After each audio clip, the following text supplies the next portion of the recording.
Welcome back. In our last episode, what we did was we learned how to make bath bombs or bath fizzies with a kit. If you don't want to purchase a kit and you just want to make it on your own, here's what to do. So first of all, I'm just going to move the mold away. And of course, because we're making it from scratch, we don't have our trusty kit. We're just going to write down what we did. So we are going to take our baking soda, which is this. Just going to move the book. We are going to measure out 3/4 of a cup into our bowl. So we're just going to measure that out.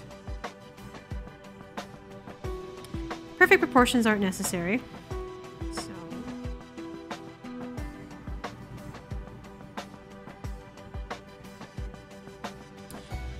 go. So this one's small enough. Just take that out. So you can see it's just baking powder or baking soda in there. Then we're going to take our citric acid. We're going to do 1/4 cup of citric acid. As I mentioned in the previous episode, this is just a regular acid-base reaction.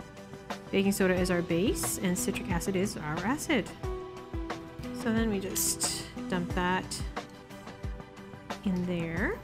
Then we're going to, you can see that this is pretty dry, but we're going to add some salt to it as well. Like we did in the other one, we have a little salt pack. Just a tablespoon of Epsom salts.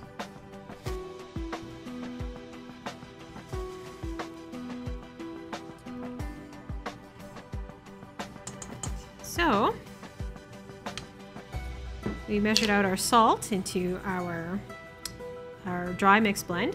Next, we're going to put some sunflower oil in. Again, as I mentioned in the other episode, that you have to make sure that you use the bath bombs right away. Otherwise, your oil will go rancid on you because they do have to wait in a outside to dry, out in the air to dry.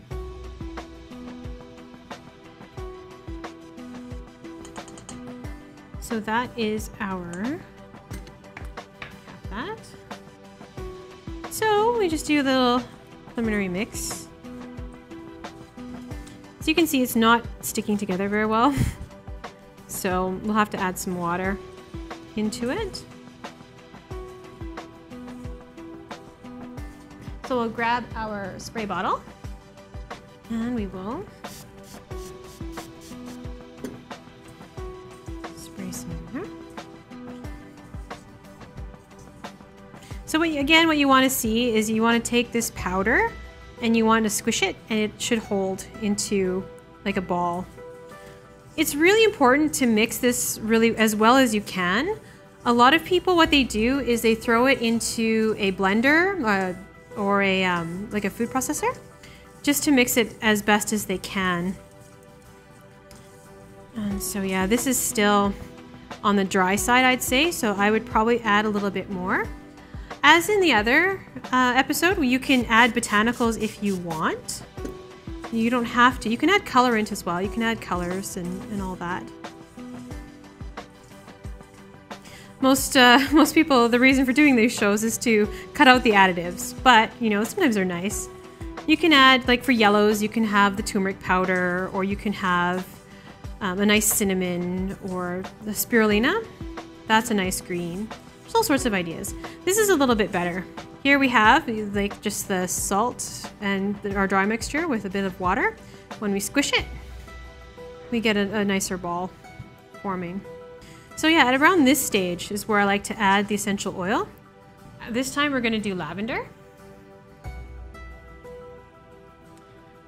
And a few drops. Just in there. And we mix it again.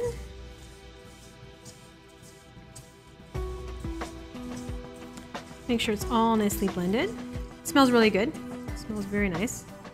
You can add other essential oils as well. Lavender is just my personal choice. You can mix them too. You can add lavender and, I don't know, spearmint or whatever you like.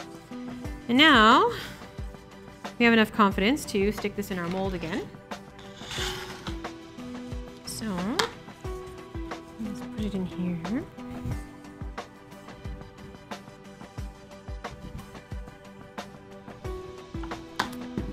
Press.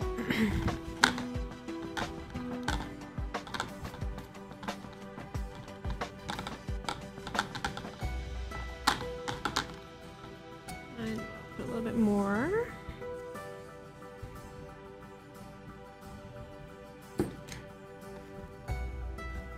Now the kit gave us a little bit more. This recipe will, I think, only give us about two bath bombs.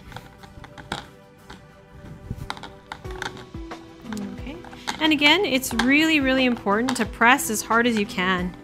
A lot of people, they have drill presses and they just crank down on it, because the harder you press, the easier it'll come out of the mold without breaking. And that's what you want, is not to break.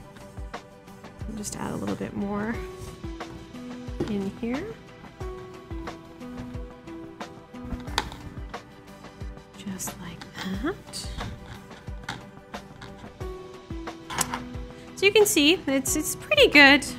Again, you can flatten it with a knife or with your hands or whatever, but it's going to dissolve in bath water. But like I said, if presentation is important, then yeah, it's worth it to go over it with a knife. Okay, so now a moment of truth. We'll see if they come out, and they do. So here they are. They did come out really beautiful, as the other ones did.